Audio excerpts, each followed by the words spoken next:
요즘 장마로 인해서 전국이 크게 몸살을 하고 있습니다. 토지와 가옥, 도로와 농작지, 또 가축장이 매몰되고 사람까지 수장되고 있습니다. 얼마의 시간이 지나야 여름 장마가 끝이 나고 수의 복구와 함께 천고마비의 계절인 가을을 맞이하게 될런지 좋은 날 보기를 학수고대하고 있는데, 주 안에서 자연재해에서 벗어나고 건강하고 밝은 생활을 기대합니다. 한 달만 여러분 잘 참고 견디십시다. 6월이 지나고 이제 7월도 끝났습니다. 한 달만 잘 견디면 무더위가 우리에게서 좀 떠나갈 것 같습니다. 남은 여름 사고 없이 건강하게 잘 지내시기를 소망하면서 오늘의 말씀을 전개해 보려고 합니다. 오늘의 말씀은 예수님께서 하나님의 아들로 이 세상에 오심을 간접적으로 세례요한과 세례요한을 쫓는 제자들에 의해서 증거가 되어졌는데, 그게 요한복음 1장입니다. 그 2장에서는 예수님 자신이 하늘로부터 내려오셔서 하늘의 이 신적인 권위와 능력을 가진 하나님의 아들 되심을 확연하게 본인이 보여주고 증거한 내용입니다. 그래서 1장은 예수님이 하나님의 아들이라는 사실에 대해서 간접적인 증거였다. 그 대표적인 인물을 세례 요한과 그의 제자들로 통해서 증거가 되어졌고, 2장부터는 예수님 자신이 내가 하나님의 아들이야, 내가 이 세상에 온 목적이 뭔 줄 아니? 라는 것을 표적과 기사와 그의 말씀을 통하여서 확실하게 드러내주고 있는 내용이 전개되고 있습니다. 그래서 하나님의 아들로 이 세상에 오셔서 첫 번째 이 표적이 요한복음 2장에서 소개되고 있어요. 그래서 제목을 그렇게 잡아봤습니다. 우리는 오늘 이 본문에서 내용적으로 읽어서 간추려 보면 어떤 부분은 이해가 되고 어떤 부분은 이해가 좀 되지 않고, 어떤 부분은 이 도덕적인 부분에 있어서 예수님이 어머니에 대해서 말을 함부로 하시는 것 아닌가, 적어도 30여 년 동안 고생하면서 예수님을 양육시켜서 성인되게 했는데 내 때가 이르지 아니했다 하면서 나와 무슨 상관이 있나이까 라는 그런 거절적인 말들, 어떻게 이런 말들을 주고받을 수 있을까? 우리의 이 성경을 보면 기독교는 그래도 예의가 있고 효가 있는데 이건 조금 어긋나는 것 아닌가, 그런 생각도 가져봅니다. 근데 오늘 이런 부분에 대해서 잘 설명하면서 본문의 내용을 보다 더 명확하게 잘 이해할 수 있기를 바랍니다. 먼저는 예수님의 모친 되시는 마리아가 예수님에 대해서 어떤 인식을 갖고 있느냐라는 것에 대해서 접근을 해보려고 해요. 예수님의 모친 마리아는 과연 예수님에 대해서 어떤 인식을 갖고 있을까? 참으로 궁금증을 자아내게 하는 그런 질문입니다. 본문에서 볼 때 마리아는 가나 혼인잔치집에서 그의 아들 예수께 오늘 이 혼인잔치집에 포도주가 모자란다. 아들아, 포도주가 모자란다고 하는데 이거 어떻게 해야 되겠는가? 이 문제가 해결되어야 되지 않겠는가 하면서 예수님에게 부탁을 하게 됩니다. 그래서 포도주를 만들어 달라는 요청을 하고 있습니다. 여러분, 예수님은 지금 이 혼인잔치집에 손님으로 왔지 주인이 아니라는 겁니다. 그럼 포도주가 모자라면 주인이나 신랑이나 신부가 협력해가지고 제공을 해야 되지, 예수님이 어떻게 그런 걸 해야 됩니까? 그런데 이 질문이 묘하게 갔어요. 여러분, 그렇지 않습니까? 주객이 전도된 거란 말이에요. 그런데 예수님은 어머니의 말씀을 본문 내용에서는 좀 거절하는 듯한 모습들을 보입니다만 결국 받아주셨고 물로 포도주를 만드는 표적을 나타냈습니다. 이 하나님의 섭리와 경륜에 의해서 하나님께서는 예수 그리스도께서 메시아 되심을 이제 확실하게 드러나도록 하기 위한 역사를 이 가나 혼인잔치집에서 표적으로 보여주신 것입니다. 결론부터 말하자면 본문에 묘사된 이 마리아는 예수님이 세상에 오신 메시아라는 그 인식을 갖고 있었는지 아니면은 근접할 정도의 인식을 갖고 있었는지 이제 요즘이 조금 아리송합니다. 그래서 저는 이제 성경을 좀 이렇게 훑어보는 거죠. 신약 성경을 통해서 보면은 첫 번째는 가브리엘 천사의 증거가 있었어요. 간단하게 말씀드립니다. 구약적인 배경과 예언들을 일단 접어놓고 복음서만 들어보자면 마태, 마가, 누가요, 특별히 마태와 누가복음에서 잘 소개가 되고 있습니다. 복음서에서 이 가브리엘 천사가 요셉과 결혼하기로 약속된 마리아에게 나타납니다. 나타나서 성령으로 잉태하여 하나님의 아들을 낳을 것을 말을 그렇게 전하지요. 이 은혜의 소식은 예수님이 하나님의 아들이시요 메시아다. 예수님이 바로 그리스도라는 것을 가브리엘 천사가 알려줍니다. 뿐만 아니라 엘리사벳과의 이 관계에서 그 당시의 대제사장 역시 자식이 없어서 걱정을 하고 있었지요.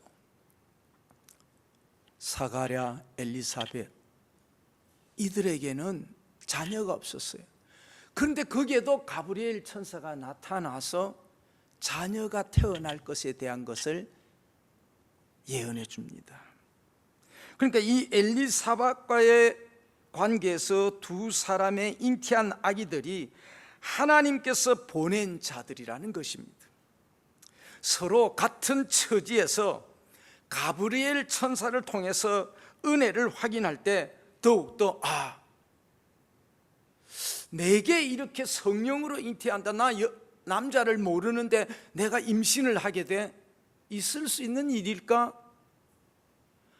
그런 의심들이 많이 있었는데 엘리사벳을 만나고 난 다음에 자녀를 놓을 수 없는 분이 자녀를 갖게 된다. 자기에게 나타나서 말씀해 주신 천사가 그랬다라는 것입니다. 이럴 때 어때요? 이런 일이 있어. 내게 이렇게 나타난 것 그냥 환상이나 이상한 꿈을 꾼 것 아니구나. 이게 하나님의 계시였구나 라는 것에 대한 인식을 확실하게 갖게 된 것이죠.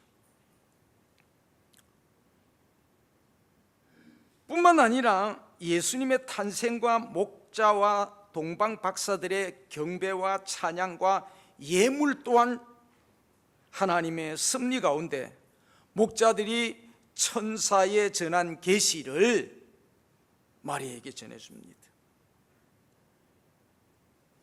그리고 동방에서 그의 별을 보고 찾아왔다고 하는 동방의 박사들은 유대인의 왕으로 나시니가 어디 계시뇨? 이렇게 하면서 찾아와서 거룩한 의식을 행하면서 이분은 하나님의 아들이시고 그리스도이심을 확실하게 깨닫게 되는데, 그들이 가지고 온 예물을 볼 때 황금과 유황과 모략입니다.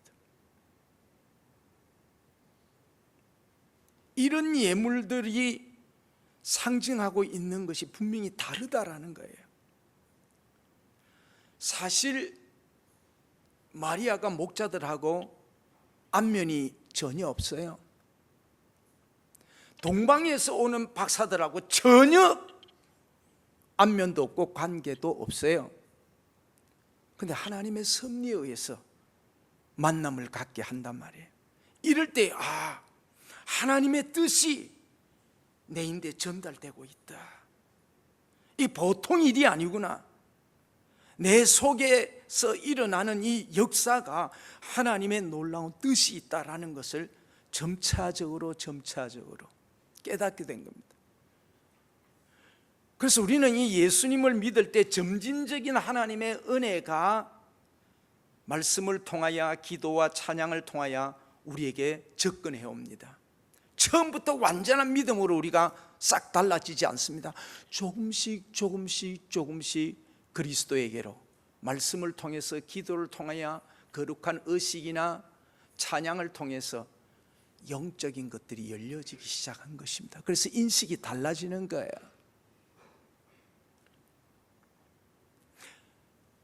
또 사건이 있는데, 예수님이 12살 되었을 때에 유월절을 지키기 위해서 예루살렘에 올라갔습니다. 이럴 때 성전에서 예수님께서 유대 랍비들과 율법을 놓고 좌담을 나누는 모습을 보게 되었습니다. 이 천재가 나타났다라는 겁니다. 유월절 예식을 마치고 돌아가다가 예수님이 함께 집으로 돌아가지 않아 이상히 여겨서 아이에 대해서 이래저래 묻다 보니까 없어요. 그 아이를 찾기 위해서 다시금 예루살렘 성전을 오니까 그 성전에 계신단 말이에요. 아이야, 왜 이렇게 하니? 너의 아빠와 내가 얼마나 너를 찾는다고 애를 먹었는데. 그러니까 예수님 말씀, 내가 내 아버지 집에 있어야 되는 것이 당연한 거 아닙니까? 뭐 그렇게 찾고 난립니까? 여러분, 이게 그냥 말이 아니라는 것입니다. 자기 집에 자기가 있는데 뭘 찾느냐 이거예요. 자, 마리아는 육신적으로 지금 접근을 하다가 이 내뱉는 말, 지금까지 있어왔던 이런 모든 것들을 다시금 정리할 때 성령이 재조명하셔서 이 예수가 하나님의 아들이시며 그리스도이시다라는 사실을 확신하게 되는 것입니다. 성경은 그렇게 우리에게 조명해 주고 있다라는 것입니다. 그래서 오늘 이 본문에 보면은 하인들에게 예수님의 어머니가 무슨 말씀을 하든지 그대로 해라, 거기에 뭐 이러쿵 저러쿵 다른 말을 갖다 대지 말로. 자, 내용을 보면은 마리아는 벌써 이때쯤 예수님에 대한 인식이 확실해졌다라는 것입니다.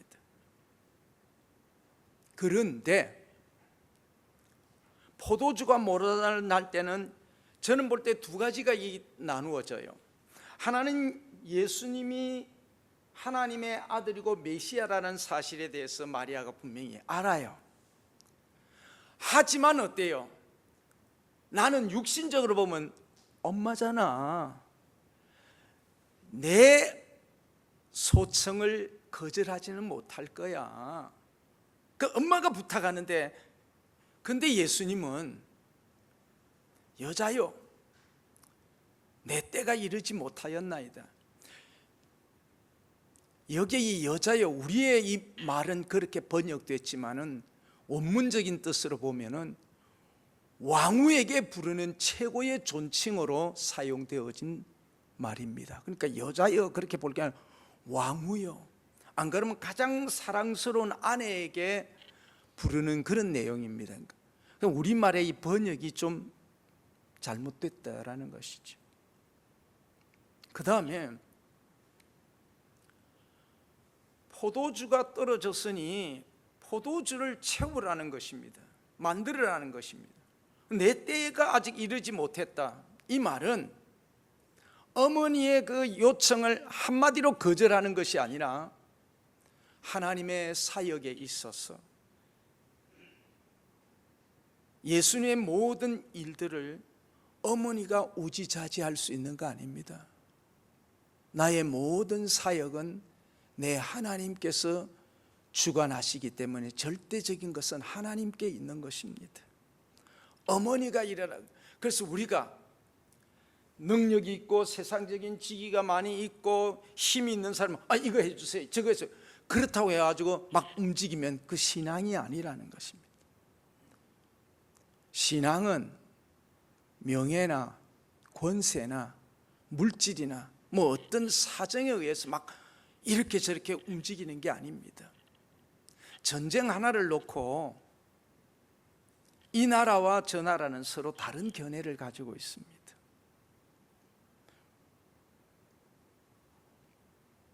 그 어디다가 표준을 맞출 수 있겠습니까?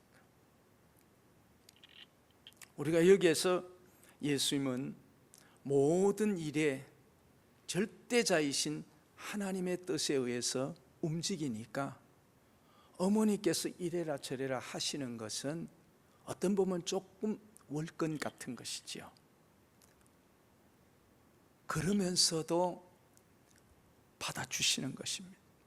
여기서 사랑하는 성도 여러분, 하나님은 우리가 하나님에게 어떤 것들을 요청함에 있어서 하나님께서 보실 때 이건 안 될 일이지만 우리의 신앙의 성숙과 또 하나님 되심을 깨닫도록 하기 위해서 인간의 범위에서 이해할 수 있도록 하나님은 많은 부분에 있어서 사랑으로 접근해서 때로는 우리의 소청들을 잘 들어주십니다. 성경은 그런 부분들을 굉장히 많이 말씀하고 있기 때문에 기도하라고 우리에게 가르쳐 줍니다. 단지 그러나 그 목적에 있어서 그 표준에 있어서 우리가 마태복음 6장에 있는 것처럼 빌립보서 4장에서 말씀하시는 뜻도 있지만 중요한 것은 마태복음 6장에서 너희는 먼저 그의 나라와 그 의를 구하라. 이 기도에 대해서 표준과 목적에 대한 것을 확실하게 알고 해야 된다라는 것입니다. 그러므로 사랑하는 성도 여러분, 우리가 필요하다고 뭐 덮어놓고 해주세요, 우리의 뭐 권위가 있고 요청, 힘이 있고 능이 있고 뭐 세상적인 지식이 있고 또 어떤 능력을 가졌다고 하나님이 그냥 막 들어주고 그런 건 아니라는 것입니다.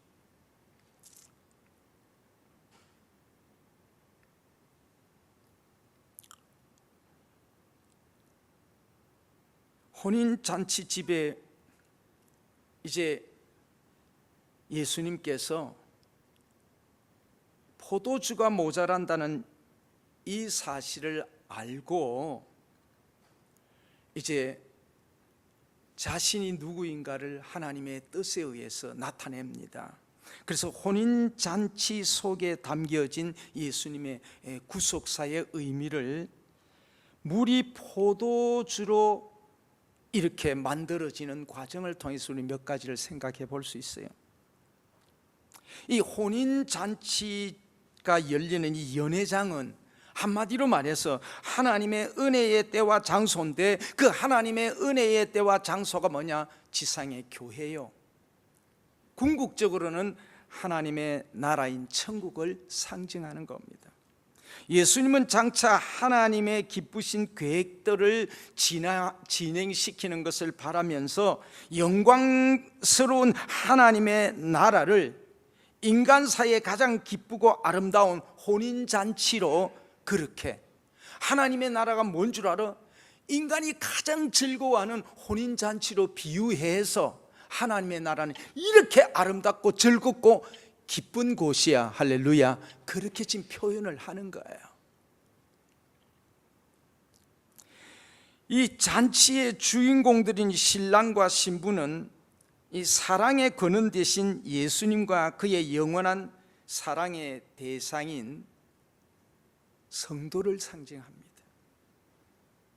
그래서 예수 그리스도께서 성육신 하셔서 우리의 신랑이 되시고 교회는 신부가 된 것입니다. 그래서 주님으로 인하여서 우리는 혼인 예식을 거행하게 되는 거죠. 포도주는 예수님의 구속사를 실현하는 보혈을 의미합니다. 보혈은 신부의 순결함을 보증해 주는 수단이 되는 것처럼 우리 신자에게 있어서, 믿는 성도에게 있어서 죄로 말미암아 더러워졌던 우리들을 순결하게 만드는 것이 바로 뭐냐? 세상의 그 어떤 것이 아니라 예수 그리스도의 보혈이라는 사실을 믿으시기를 바랍니다. 그래서 이 보혈이 우리의 순결함을 보증해 주고 혼인잔치의 기쁨을 더해 주는 것처럼 우리 신앙생활에 기쁨을 주는 것은 바로 예수 그리스도의 보혈이다라는 것입니다. 나이가 드니까 피가 20대, 30대만큼 맑질 않습니다. 저는 20대, 30대에 아스피린이라는 거 몰랐어요. 피가 깨끗하니까. 그런데 60이 넘고 70이 돼버리니까 피가 탁하다는 거예요. 혈액순환이 잘하니까 아스피린을 먹으라는 거예요. 그거 먹지 않으면 어지러워져. 왜? 혈액순환이 제대로 안 돌아가기 때문에.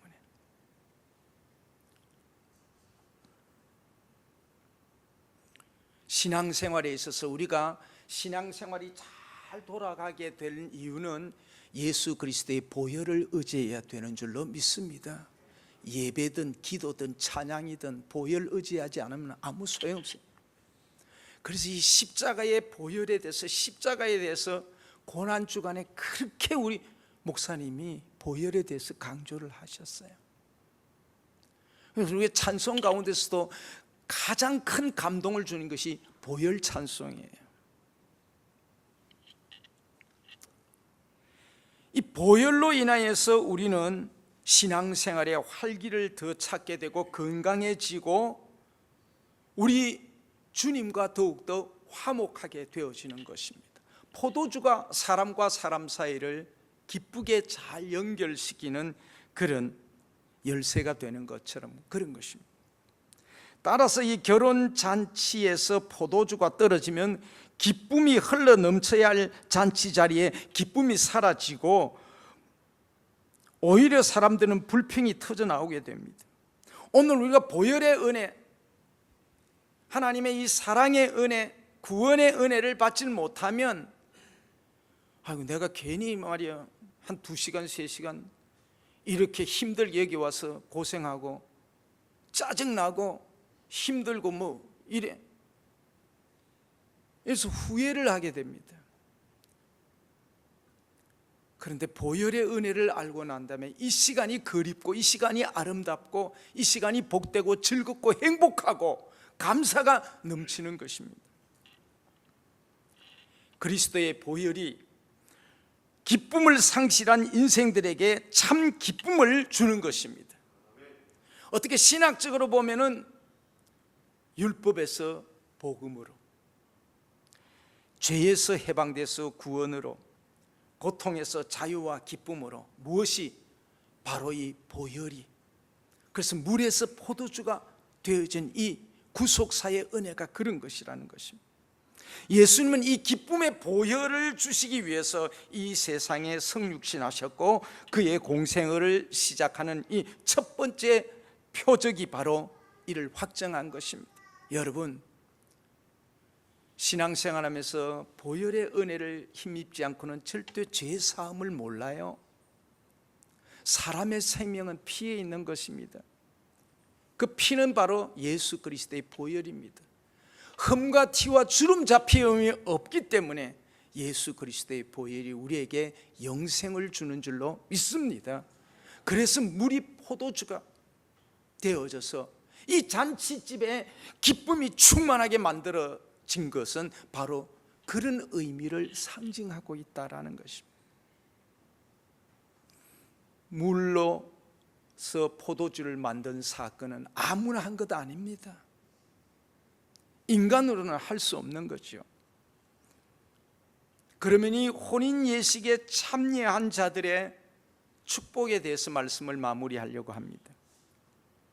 자, 항아리에 물을 채워 넣은 하인들에게 이들은 무슨 말씀을 하든지 그대로 순종하라 했더니 저들이 순종해서 뭘 보았습니까? 초자연적인 세계를 보았습니다.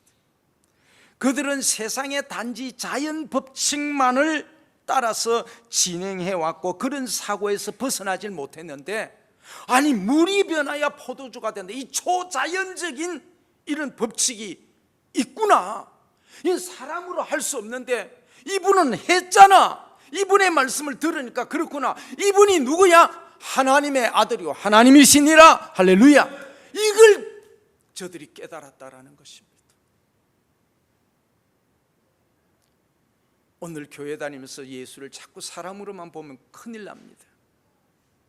예수님은 나의 하나님, 나의 메시아라는 사실을 여러분이 믿으시기를 바랍니다. 잔치에 초청된 자들에게 하나님 나라의 기쁨과 즐거움을 체험하도록 했습니다. 가나 혼인 잔치는 예수님의 이적으로 인해서 잔치의 흥이 더욱더 고조되었습니다. 그러므로 그 잔치에 참여한 자들에게는 하나님 나라의 기쁨을 체험하는 은혜의 시간이 되었다고 하겠습니다. 예수님께서 새로 만드신 포도주를 먹은 연회장을 비롯해서 많은 축하객들이 이런 표적의 포도주를 마시게 되었습니다. 대체적으로 처음에는 좋은 포도주를 내지만은 시간이 지날수록 취하게 되면은 낮은 포도주, 쉽게 해서 별로 좋지 않은 것을 드러낼 수밖에 없습니다. 그런데 갈수록 더 좋은 게 나오는 것입니다. 신앙생활은 날이 가고 달이 갈수록 더욱더 기쁨의 참맛을 깨닫게 될 줄로 믿습니다. 은혜의 참맛을 더 깨닫게 될 줄로 믿습니다. 이게 우리의 예배가 혼인잔치가 되어야 된다라는 거예요. 그래서 주일학교, 성경학교 할 때도 천국잔치라고 우리가 표현하는 것처럼 교회의 예배가 그런 뜻이 있다라는 것입니다. 제자들과 하인들과 연회장을 비롯한 수고하고 봉사하는 모든 잔치에 참여한 일꾼들과 축하객이 주님을 절대자 하나님의 아들로 믿게 되면서 저들은 어떻습니까? 물로 포도주가 되어졌다는 것을 마시면서 세상에 이런 일도 있냐? 지금까지는 포도로 인하여서 포도주를 마셨는데 물이 포도주가 돼 더 맛이 좋아? 세상에 이럴 수가 있어? 그리고 난 다음에 그 모든 시선은 누구에게로 향할까요? 예수님에게 향합니다. 저분이 바로 하나님의 아들이구나, 하나님의 아들이 여기 오셨구나라는 것입니다. 오늘 우리가 하나님의 뜻 가운데서 죄로 낙심과 슬픔에 빠져 있는 인류를 기쁨과 감사와 영생과 구원으로 인도하시는 하나님의 이 구속사를 우리는 알고 하나님 앞에 감사해야 되는 것입니다. 혼인잔치집에 참여한 자들은 너무나도 기쁨의 잔을 들게 된 것이죠. 이것은 평생에 처음 겪는 일이었습니다. 세상에도 좋은 이야기들 많이 있고 우리를 즐겁게 하고 기쁘게 하는 이야기 있습니다만 유행 따라 다 사라집니다. 베드로가 주님께 말씀한 것처럼 영생의 말씀이 주께 있사오니 우리가 누구에게로 가오리까?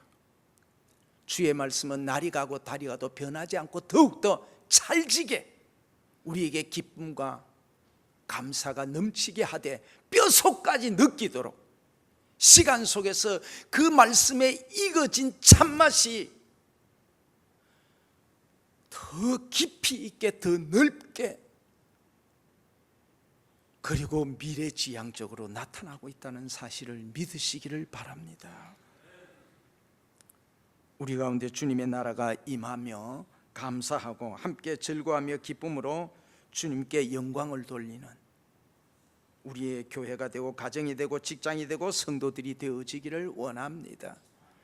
이제 우리 교회는 가나 혼인잔치 집이 되어야 되겠고 예수 그리스도께서 말씀으로 통하여 우리에게 기쁨을 주는 보혈의 능력의 역사가 우리의 삶을 새롭게 하고 힘있게 하고 능력있게 할 것입니다. 건강하게 하실 줄로 믿습니다. 지금도 질병으로 이런저런 염려로 고생하고 있는 분들이 있습니까? 말씀이 치유의 역사의 시간이 되어지기를 원합니다. 우리에게 기쁨을 생산해주고 즐거움을 생산해주고 하나님 나라의 소망을 갖게 하는 줄 믿고 앞으로 우리 교회가 더욱더 가나 혼인잔치집 같은 그런 분위기로 많은 사람들이 이 말씀을 통해서 은혜를 받고 기뻐하며 즐거워하며 감사하는 그런 우리 교회가 되어지기를 원합니다.